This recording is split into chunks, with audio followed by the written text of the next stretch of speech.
రాష్ట్రంలో మహిళలంతా జగన్ వెంటే ఉన్నారని, మే 13న జరిగే పోలింగ్ రోజున మహిళలంతా ఫ్యాన్ గుర్తుకు ఓటేసేందుకు సిద్ధంగా ఉన్నారని తెలుసుకున్న చంద్రబాబుకు ఓటమి భయం పట్టుకుంది.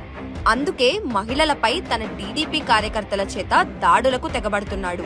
మొన్న హోంమంత్రి తానేటి వనితపై దాడైతేనేం, నిన్న విజయవాడలో వైసీపీ మహిళా కార్యకర్తపై బోండా ఉమాకుమారుడు బోండా రవితేజ చేసిన దాడి కూడా దీన్నే తెలియచేస్తుంది.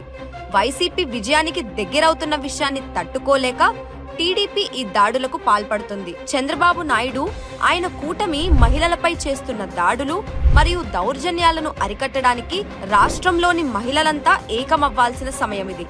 ఇందుకోసం మీరు చేయాల్సిందల్లా ఒక్కటే, మే 13న జరిగే ఎన్నికల్లో ఫ్యాన్ గుర్తుపై 2 ఓట్లు వేసి చంద్రబాబుకు శాశ్వత రాజకీయ సమాధి కట్టాలి.